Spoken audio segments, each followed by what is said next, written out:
Okay, so let's see now. Oh, why do you not want to copy? Give me just a second here, my friends. Although it shows that over on Instagram. Okay, there we go. And boom. There we go. Hey, good morning, my friends. Paul, good morning. Tommy, nice to have you along with us. It is snowy out there. Cliff, good morning, buddy. How are you? Going over to Instagram. Jason's Fishigan Jason, Rose, Jerry Preby, Matt Schock is with us over on Instagram. I tried doing this last week, going live to Facebook, LinkedIn, YouTube, X, and Instagram, but I was having problems with my connection with my phone. But it looks to me, good morning, Jerry. How are you? It looks to me like I have this situation resolved. Outstanding. Tim, good morning, buddy. Tim, you're a technical geek. By the way, Tim, it was wonderful to see you and Jen.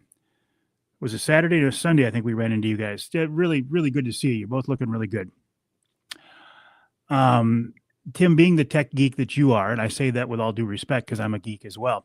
You know the problems I was having connecting with my phone through the third-party software and such.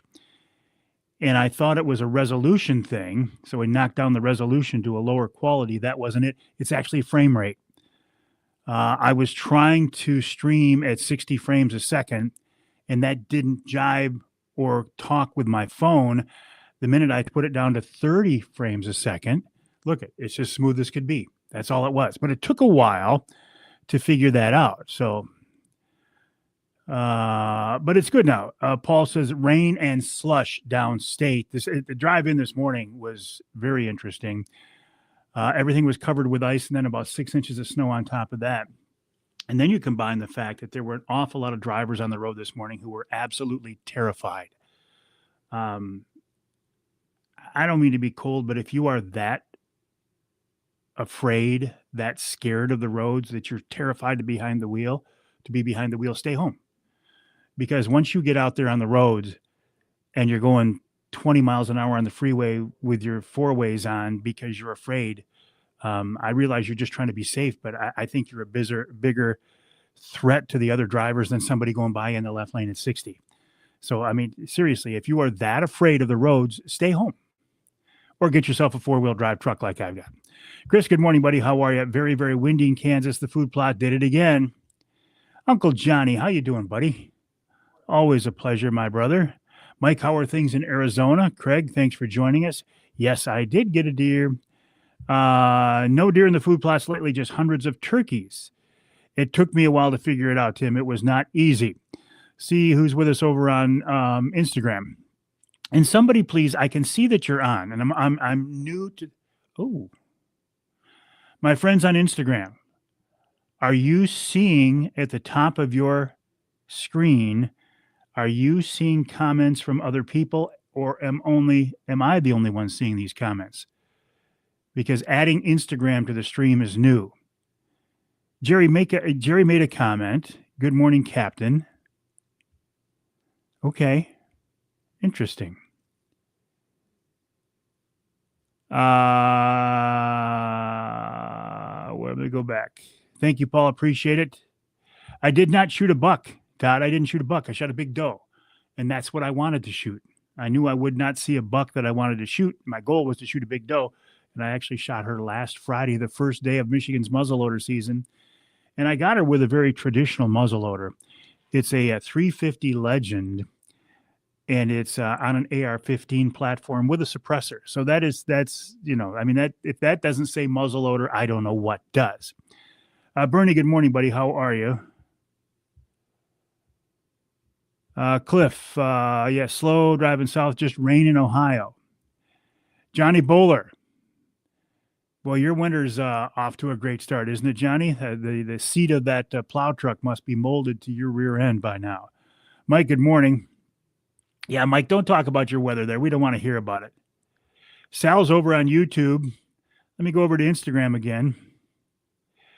Corporal Guy, Instagram is working, seeing comments. That's wonderful.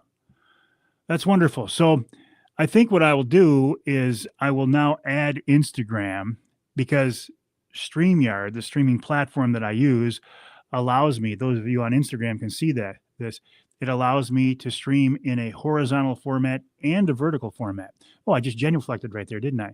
Bless you, my friends. Excellent. Okay, so well, I saw a picture of you and a buck in a truck.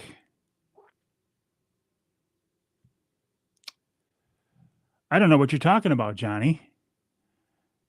I posted weeks ago video of my grandson Trent's buck being slid into the back of the truck in a truck trolley, but I shot a doe. I didn't shoot a buck. Thank you, Kevin. I appreciate that. Jack, good morning. Robert, good morning. And here's the interesting thing, or what I think is interesting.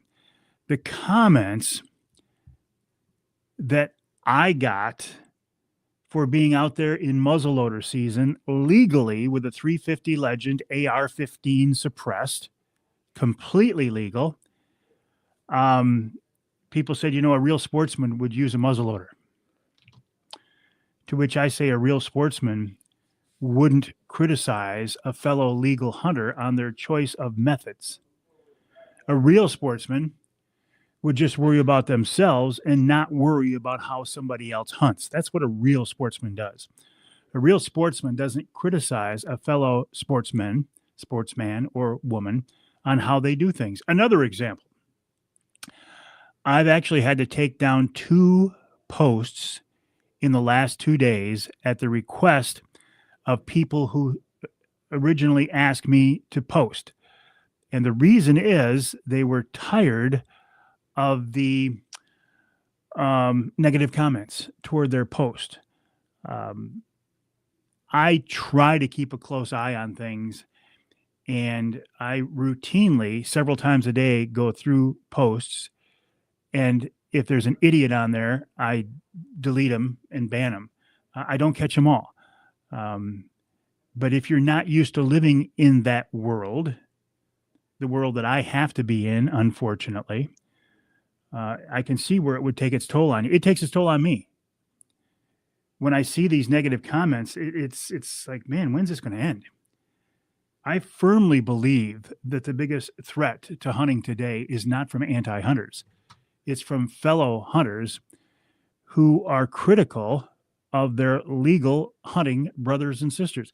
Hey, John, I tried something different this morning on Instagram or on StreamYard.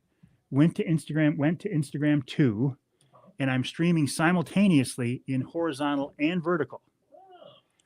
And changing that frame rate, it's very smooth. Even, hey, you can see it. Smooth as can be. Yeah. And even letting me stream in 1080p. Nice. And if I go to Instagram, there's what it looks like over on Instagram. So there you go. Have you done that yet? You probably have, haven't you? No. Okay. I did something that John didn't do. Oh, where are we at this? Jack, good morning. Merry Christmas to you as well. Robert, good morning. John Kirby, how you doing, buddy? Always a pleasure to have you along with us, as well as Steve Rivet. Steve said they got 8 inches of snow at his place. It hurt me this morning to leave and not be able to shovel. Because I know when I come home, there's going to be 6 to 8 inches of snow in my driveway and on the sidewalk. But I didn't have time to shovel this morning. Bernie says, I saw a comment the other day talking about Boone and Crockett hunters or spoon and crockpot hunters. That's interesting. I've never heard that before, Bernie, but that's very interesting. Boone and Crockett, the trophy hunters, or the spoon and crockpot hunters, which is what I fall into because I'd rather shoot a doe than a 1.5-year-old buck. Johnny, I'll look at the screenshot. That's why I think he said congrats on your buck. Oh yeah, you're right, Paul. Somebody called me a moron for shooting a doe. Wow. It's hard. It's hard for me to continually deal with that type of idiocy. It does take its toll. It does. But I try to be as good a person as I can. I know what I would like to say to them, but I try not to. Let's see who's with us over on Instagram right now. Chad's with us. Okay. Matt Chalk is with us. Matt's going to be on the show this week, by the way. Allie's with us. Okay, I'm liking this. It's kind of a pain to set it up. Instagram requires me to jump through 2 extra hoops, which is what it is. Tim, good morning. South Carolina, my congrats on getting some freezer meat. Screw those guys complaining about lawfully taking game. I agree with you. Good morning, Jim. How you doing, buddy? They do. Tim Binns, the DNR just needs to change the name of the season from muzzleloader. But the reason they're not doing that, I suspect, Tim, is it's not as easy. It's not as easy as just going into a computer screen and doing a delete on muzzleloader season and putting second rifle season or whatever you choose to use it. Once you do that, once you open up that law, it opens up a can of worms.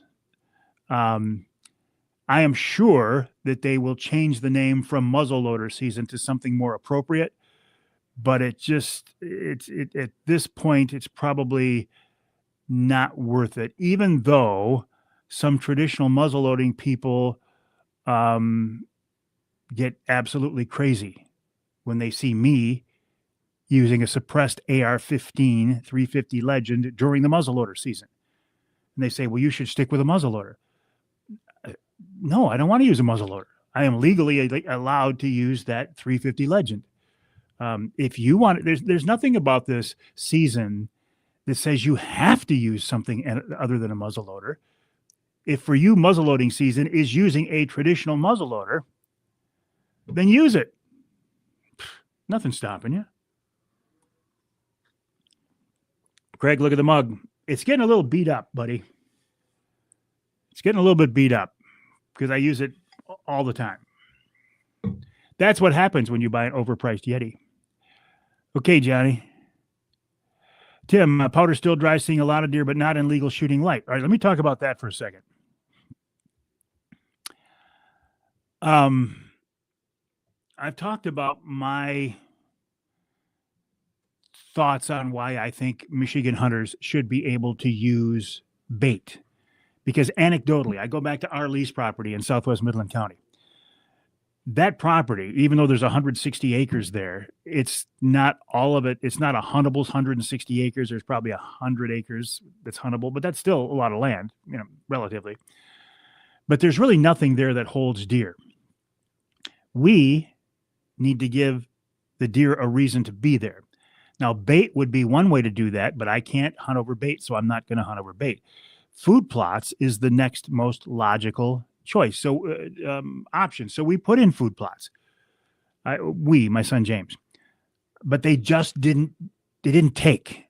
And I think it's because right after James put them in, we had that really severe 6-week drought. They just didn't get any water at all. So they just didn't grow. It was either that or when they started to grow, the deer just mowed them down. I'm not sure which it was, but the gist of it is the food plots never attracted deer like I had hoped that they would.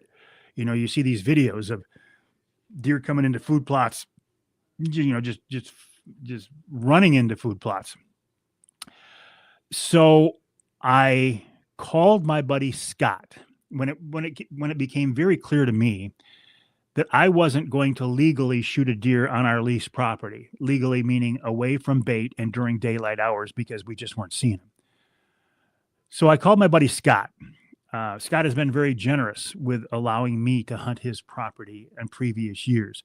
My grandson Carter killed a doe during the youth season at Scott's property a couple of years ago. And one of my other grandsons, Trent, shot his first turkey on Scott's property last spring. So I texted Scott, and I think my text was, do you have any does over there that want to die? And he said, yeah, we do. When do you want to come over? Today? I'm like, yeah, okay. So I went to Scott's house, and I won't use his last name just because I didn't ask him, but I went to Scott's house, and I sat over one of his food plots. and it was radishes and turnips. And Scott had told me once the weather turned bad and everything froze that the turnips were attracting deer like crazy. So I get to this food plot at 3:00 at 3:30 in the afternoon, and by 3:40 I've got deer in front of me. Now they were fawns, but Scott said be patient because there will be does and maybe a couple of young bucks that come in here. And he was right. It looked like a hunting video. The deer were coming out of the woods into this food plot. And the adult does, the mature does, were running into the food plot like fawns. I had to look at them close with my binos to make sure they were indeed mature does and not just big fawns. They were they poured into this food plot, and they were digging up these turnips, and they were munching on them, and they were walking around the food plot with turnips hanging out of their mouths, and they're pawing the ground. I've never seen anything like it. But this is how I think food plots are supposed to work. And I finally got to see it firsthand. So James and I have been talking, and we're going to get Rich Krazan of Killer Food Plots involved in our food plots next year to help us have better luck with our food plots. Jason Howell has joined me over on Instagram. Jeremy has joined us. M. Ward has joined us. Thank you, my friends. I've been on Instagram for a long time, but the streaming to Instagram during my Behind the Mic segments and also my Wednesday night live segments is very new. I will also be back here tonight at 7:00 for another edition of Wednesday Night Live. Joe Marion, who was on the radio show last week talking about ice safety, says lots of snow, 4 inches of ice so far. Well, Joe, 4 inches of ice, you can take a pickup out on that, right? Judy, good morning. Tim, rubbing it in. We got a nice frost on the grass in South Carolina. Thank you, John. Yeah, the hunting communities, it's snow just missed us here in Newton, North Dakota. People in Michigan don't have a clue what it's like to have to draw to get a tag. Glad you shot a doe. Dan, do residents in North Dakota have to draw to get a tag? Damn autocorrect, yeah. Hey, John, good morning, buddy. How are you? How is your view out the front window? I realize it's ice now, but I think about you often, John, and where you live and the view that you have. Burnish, 13 does over the last 7 years. I still see tons of deer here every year. That buck I shot this year was out here with 26 other deer. Shooting lots of does doesn't hurt the herd at all. Good morning, Dave. How are you? All right, Johnny, get back to plowing. We'll see you tonight, buddy. Going back to Instagram. Nick Grillo's with us over on Instagram. Nick Grillo of Michigan Brand Meats, michiganbrand.net. That's michiganbrand.net. Nick will be with us tonight, not live on camera, but Nick will be part of the live stream tonight for Wednesday Night Live to choose this week's winner of our Michigan Brand ham for the holidays. We will continue to do this right on through the first of the year. michiganbrand.net. That's michiganbrand.net. If you don't win ham with us tonight for Wednesday Night Live, go to the website, michiganbrand.net, and you can use the promo code Mike20 and get 20% off your entire order. I've got a Michigan Brand order arriving today. Did you use the promo code? I did use the promo code Mike20. John Dent says he has a Michigan Brand order arriving today, and he used the promo code Mike20 and saved 20%. It adds up, doesn't it? It does. It's good Christmas shopping. There, Nick. Nick says, yes, see you tonight. Ooh, I don't want to do that. Another fun night. Absolutely. 2 minutes. Okay, let me go back to Todd's comment here. A hunter I know recently here in Northeast Michigan was guilty of distracted hunting. Someone else in his hunting party wounded a nice buck. Eventually found it had walked through 2 of the distracted hunter's sight lines, and he was sleeping. So distracted hunting. Who knew? I've never heard of distracted hunting. I could be guilty of that. I could be. I've been known to look at my phone and look up, and especially bear hunting, looking at my phone and look up and there's a bear coming into the bait. Jim, good morning. How are things in Tennessee? Mike, good morning. How are you? Nick says, I've had the same with my food plots compared to years past. I'm guessing drought also deer not using them like years past. Okay. Interesting, Nick, because now I'm feeling better. I think it was the drought that hosed us. But I think Scott. He lives over north of town. I went to his food plot and he had turnips and radishes in there. And I'm telling you what, the deer were just mowing on him. So thank you, Nick. I appreciate that. Deer, no, if been there. Oh, good point. Tommy says usually you fence off a small piece of the plot to see how much browse is. That's a good idea. Good idea. Hey, Mike Smith of Offshore A Count. Hey, are you working with James this morning, Mike? Reach over to him or yell over to him. Say, hey, are you going to be able to join me, Mike, on the podcast today? Yeah, and good luck to you guys Thursday and Friday. Tim says we can bait in South Carolina. Also have a food plot. Tons of activity in a trail camp. Bucks are still in bachelor groups. Really? We don't want to talk about that, Jim. No, we didn't do a soil sample, and that was our first mistake. Oh, I didn't even get to who's on the show this week. I can do it real quick. Okay, on the show this week. Thank you, Paul. My first guest is Marty Sliga, the airborne angler, then Captain Jason Graham of Linwood Beach Marina. In our second hour, we're talking wolf hunting in Ontario with Daryl Godden, then Angela Kujawa. I got to figure out how to say her name. Talking about the second Michigan elk hunt. The Ask Avery question features the DNR fisheries chief. And in hour number 3, Matt Schock on predator hunting, becoming a licensed guide. And we'll wrap it up, I think, with wild game chef extraordinaire Dixie Dave Miner. Although Dave called me last night, I didn't see his call. I missed it. So he might be telling me that he either can't do the show or we've got to just shoot the breeze. I will call him during the break. All right, my friends, have a good day. I'll see you tonight, 7 o'clock for Wednesday Night Live. Well, thank you, Ken Hunter, for that introduction, and welcome. Welcome to another edition of the Outdoor Magazine Show. Right here on the Outdoor Magazine radio network on more than 30 radio stations across our great state of Michigan. And as always, glad to have you along with us as we work our way through this month of December. Is it really December, though? Or is it February? Is it the end of January? That's what it feels like, doesn't it?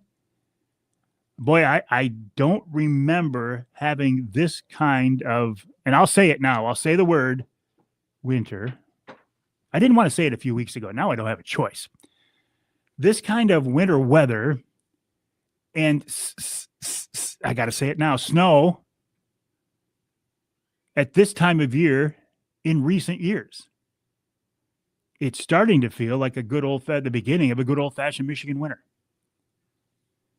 Man, when I came into the studio of the station this morning, it was crazy. And we've had a couple of big snowfalls back to back and a little bit of ice in between. And of course, this is going to vary depending on where you live in our state. But here in the central part of the Lower Peninsula where I live, it's been kind of crazy. And we've had some snow, and it looks like we're going to get some more. But, you know, if you're an ice fisherman, an ice angler, I shouldn't limit it just to fisherman, an ice angler, you're pretty excited, right? It's off to a pretty good start this year. So I will wish you a good season. I will wish you a safe season. I probably will not join you a lot on the ice. Maybe one trip out on Saginaw Bay. Maybe go out there with Mike Smith of Offshore A Count, my son James. Maybe they'll let me tag along one day for a trip, and that'll be about it. And I'll be, I will have the experience, and I will be content. Yeah, I can hear him, John. I will be content. I did have a very interesting, very exciting, very cool experience this past week. You know that I have been spending the entire deer season trying to shoot a doe. It's not a lofty goal, is it? It shouldn't be that hard. It's not like I was out there trying to shoot a 3.5-year-old buck that I had named and put on my hit list and had trail cam pictures of it and shot it in a food plot that we had planted and had sheds from previous years or anything like that. I've just been trying to shoot a mature doe, a big doe for the freezer. That was my goal because I knew on the properties that I have access to, I wasn't going to see a buck that was going to be big enough that I wanted to harvest it. Not being a snob at all. I just didn't want to shoot a 1.5-year-old buck. If you did, God bless you. I am so happy for you, and I sincerely mean that. But it wasn't on my list of goals. My goal was to shoot a big doe. And I'm having a terrible time of this. You wouldn't think it would be this hard. Again, the backstory is our lease property. There's really nothing holding deer there. We have to give them a reason. I can't hunt over bait. I have no philosophical problem with it, but it's illegal technically, though everybody seems to do it. It's illegal, and I cannot afford to be caught hunting over bait, so I will not hunt over bait. So we put in food plots on the lease property. And by we, I mean my son, James. He did all the work. But they just didn't develop. They just didn't take off this year. And I think it's because as soon as that seed was in the ground, we got about a 6-week, really severe drought. And they didn't get the water to take off. But the food plots just never, occasionally you'd see deer wander through there. And once in a while they would work their way into the food plots and munch a little bit. But it wasn't like the experience I see on the TV hunting shows. Nothing is, right? But there or the videos are online, you'll see a lush food plot with deer just pouring into the food plot. We did not have that experience with our food plots at all. And it got to the point where after going through the firearm season, I'm like, you know what? I don't think I'm going to shoot a doe. I don't think I'm going to have the opportunity to shoot a doe or any adult deer at our lease property because they're just not staying there. So I was going to call my friend Scott. I was going to give him a few more days. And my wife, Denise, says, why are you waiting? You know you're going to end up over at Scott's place. Just call him and ask him if you can hunt there. So I texted Scott. And Scott has been very generous with his property and allowing me access there in previous years. My grandson, Carter, shot a big doe there a couple of years ago. My other grandson, one of my other grandsons, Trent, shot his first turkey at Scott's place last spring. So I texted Scott and I said, do you have any does that want to meet their maker from me? And he said, yes, I do. When would you like to come over? How about today? And this was the opening day of the muzzleloader season. So I took my muzzleloader. Well, okay. I took my Brenton 350 Legend in an AR-15 platform with a suppressor over to Scott's place and set on one of his food plots. Now, I also posted a picture of my suppressed Brenton and said, I'm out here for the first day of Michigan's muzzleloader season. And man, did that draw some attention. That maybe is a topic for later in the show. So I'm sitting on Scott's food plot. And I was there about 10 minutes and the first deer came in. And they were running into the food plot. They were obviously fawns. Scott had put radishes and turnips into this food plot. And he had told me once it got cold that the deer were just pouring in to eat these turnips. I personally had never had an experience like this until now. The deer did indeed come running into the food plot, even adult does. I saw mature does come running in. I had to put binoculars on them to make sure that they were adult does and not fawns, just big fawns, because they were acting like fawns. They were so happy and so eager to get into the food plot. And they come in there and they're pawing at the ground and they're tearing up these turnips and they're walking around with turnip greens hanging out of their mouths. It was crazy. I'd never seen anything like it. I thought, okay, this is what a food plot can be like. So I'm watching a lot of deer. There was a 4-point buck that came in there and he chased does around for a while. It was really cool. I'm in there about an hour and a half. It's starting to get dark and I think, okay, I got to get serious now. A group of several deer came into the food plot after being chased out by that buck. Apparently the second rut had kicked in.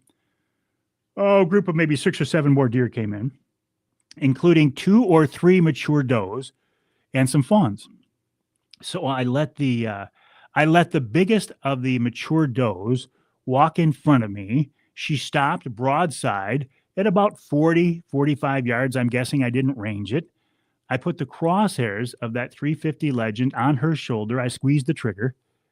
The gun, which is suppressed, it wasn't that loud. When I killed my bear with that gun in the UP, my recollection is it was louder.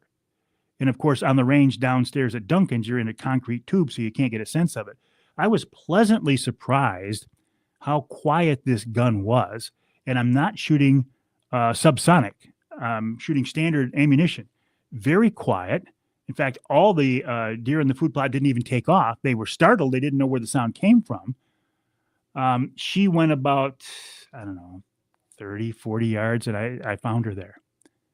So I finally got my big doe this year. Finally have venison for the freezer. And it was rewarding because I had spent so much time out there trying so hard, trying to make the lease property work. And my granddaughter had killed a deer on the lease property. Trent had killed a couple of deer on the lease property. So it's not like it wasn't effective, but, completely effective. And we have a wonderful experience out there all hunting together. So we will continue, if Gene and Pam allow us, we will continue to lease that property. But we're going to do something different with the food plots next year. And hopefully we can have some kind of success like my buddy Scott did. Scott, again, thank you so much for letting me hunt there and, enjoying that experience and putting a big doe in the freezer. Some of the comments, though, and I don't think I have time to get into them now. I may address this later in the show.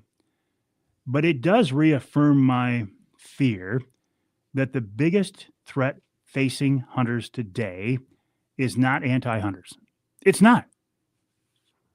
I think the biggest threat to hunting today is from fellow hunters who just cannot keep their mouth shut and feel the need to comment negatively on just about anything that's put out there. And it does take its toll. It does wear on me, but the bigger problem is I think it further divides the hunting community. We don't have to look outside to see the threat to our lifestyle.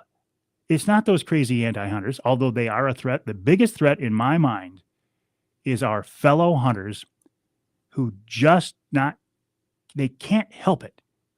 They have to make negative comments, and I think it's a shame.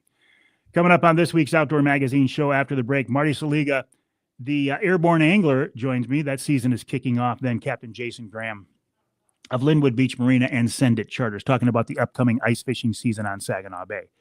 In our second hour, another topic that seems to draw a little bit of attention, that's wolf hunting. We'll be talking with Daryl Godden, a wolf guide in White River, Ontario.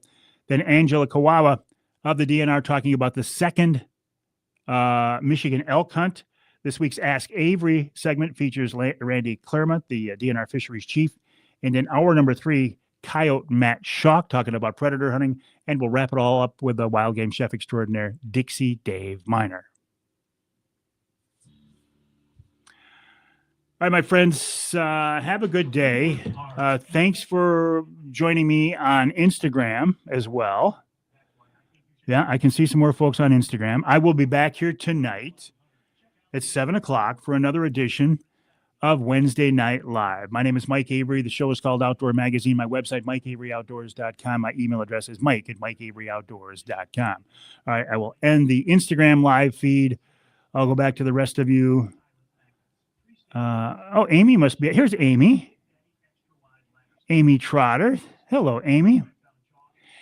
I got a beautiful Michigan brand ham delivered yesterday. Thank you, TJ, Mike, and Nick. Oh, that's wonderful. All right, my friends, have a good day. Okay, thank you, Mike. All right, I'll be back tonight, 7 o'clock, for another edition of Wednesday Night Live. In the meantime, have a great day. Be safe on the roads. We'll see you tonight.